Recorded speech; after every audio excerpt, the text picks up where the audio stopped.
Happy birthday to the United States of America. This is the Declaration of Independence from July 4th, 1776, declaring independence from the British Empire. And just this past couple of days, Professor Michael Hudson wrote an extremely important article, and he titled it, "America Has Just Destroyed a Great Empire."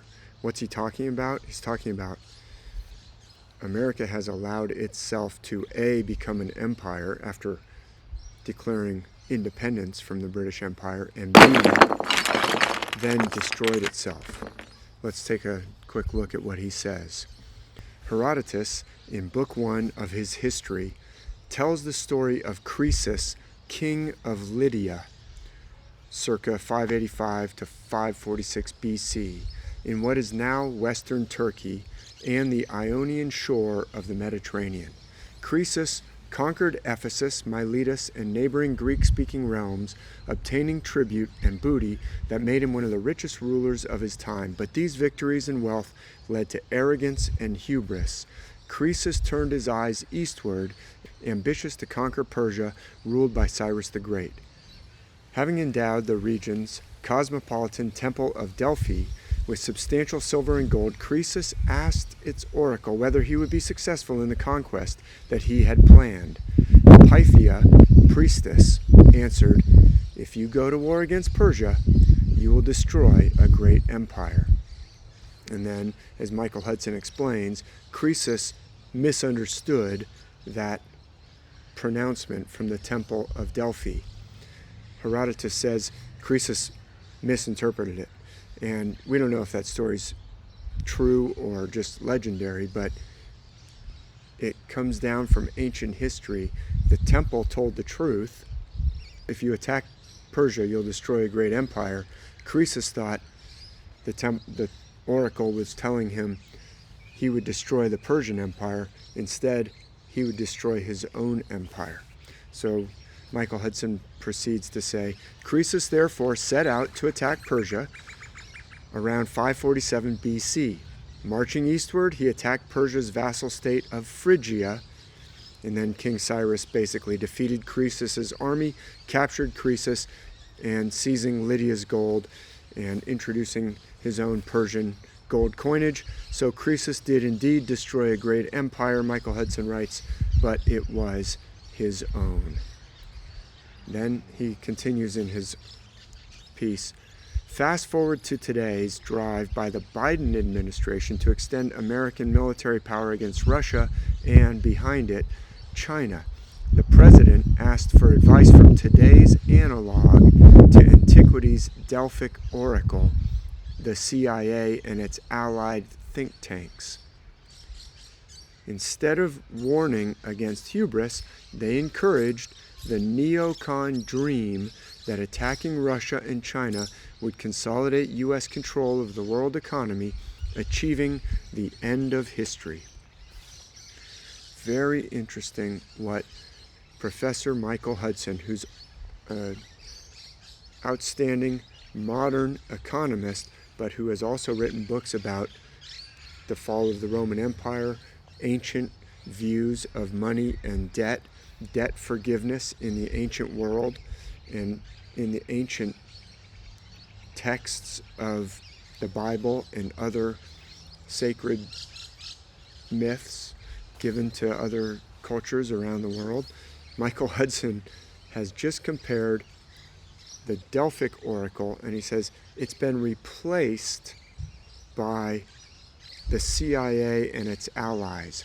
That's extremely interesting because the overthrow of the ancient world, the dependence upon the wisdom of the gods, the idea of preventing oligarchy, that the gifts of the gods are for the nation, for the people, not for a small handful of oligarchs. The overthrow of that ancient world led to the modern CIA is like an oracle, but it is divorced from that ancient wisdom. It's turned that wisdom on its head and is in support of oligarchy. These landlord oligarchs that just All they know how to do is collect rents. They don't produce anything positive. They just basically are taking out from the economy. And the CIA is the most recent manifestation of keeping that oligarchical system in power. Later in the article, Professor Hudson says a nationalist reaction against U.S. dominance is rising throughout European politics, and instead of America locking in its control over European policy, the United States may end up losing, not only in Europe, but most crucially throughout the global South. Instead of turning Russia's, quote, ruble to rubble, as President Biden promised, Russia's balance of trade has soared and its gold supply has increased. So have the gold holdings of other countries whose governments are now aiming to de-dollarize their economies. And he goes on to say, American diplomats avoid thinking about this scenario. They rely to the one unique advantage the United States has to offer. It may refrain from bombing. So these basically criminal forces, these neocons that have taken over American policy, and it's not a recent takeover, by the way, they're not offering anything positive. All they're offering is, well, if you don't do what we say, the positive thing we'll give you is we won't bomb you. It's like an organized crime offer saying, if you don't do what we say, if you don't cough up money to us, we'll harm you in some way. The only good you get out of this is avoiding us hurting you. He says, the U.S., here's what it has to offer now. It can refrain from bombing them or from staging a color revolution to Pinochet them. He's referring to the revolution that the Chicago boys, backed by the United States and the intelligence agencies, foisted upon the people of Chile by killing their democratically elected leader and putting in Pinochet instead, a fascist dictator.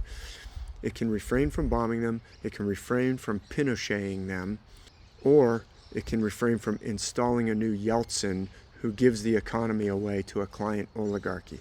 Those are the things that the United States now has to offer. It's tragic because the United States originally did not stand for that. It stood for the opposite of the empire. It declared independence from the empire. And that's what Michael Hudson says at the end. He says, we're seeing a fresh alternative to U.S.-centered neoliberal finance capitalism and its junk economics of privatization and class war against labor. The idea that money and credit should be privatized in the hands of a narrow financial class, that's the privatization and the class war, instead of being a public utility to finance economic needs and rising living standards, is finally facing its reckoning.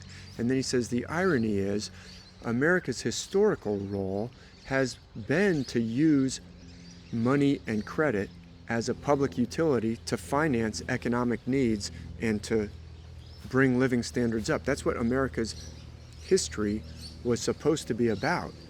But now America has been taken over by financial, neoliberal, neocon, financial oligarchy that uses money and credit not to lift up the standards of living, but to privatize money and credit and use it to benefit a narrow financial elite instead of as a public utility. So he says the irony is America's role has been to use money and credit in positive ways for infrastructure and education and uplifting the standards of living, but there was a shift when the financial oligarchy regained control, took over, and now the use of privatized money and credit to benefit a privileged elite is facing its day of reckoning, because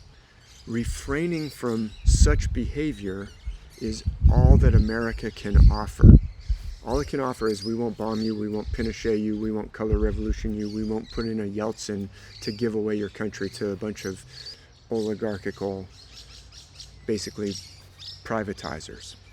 All they can offer is that because it has deindustrialized, America has deindustrialized its own economy, and its idea of foreign investment is to carve out monopoly rent-seeking opportunities by concentrating technological monopolies and control of oil and grain trade in U.S. hands, as if this is economic efficiency instead of rent-seeking.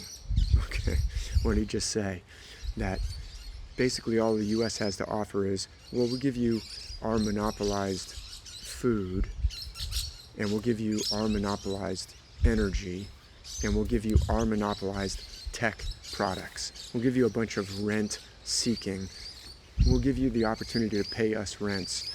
And that's all we have to offer because the U.S. has been deindustrialized. And as Michael Hudson points out in this article, that has led to the combined industrial power of the West has produced basically crap and is getting their ass kicked by Russia and is getting completely demolished by Russia in the Ukraine conflict. Just like when Croesus tried to invade Persia, he got completely defeated and overthrown. He destroyed a great empire. So it's not that the deindustrialization of the United States has happened overnight. That began after the assassination of John F. Kennedy.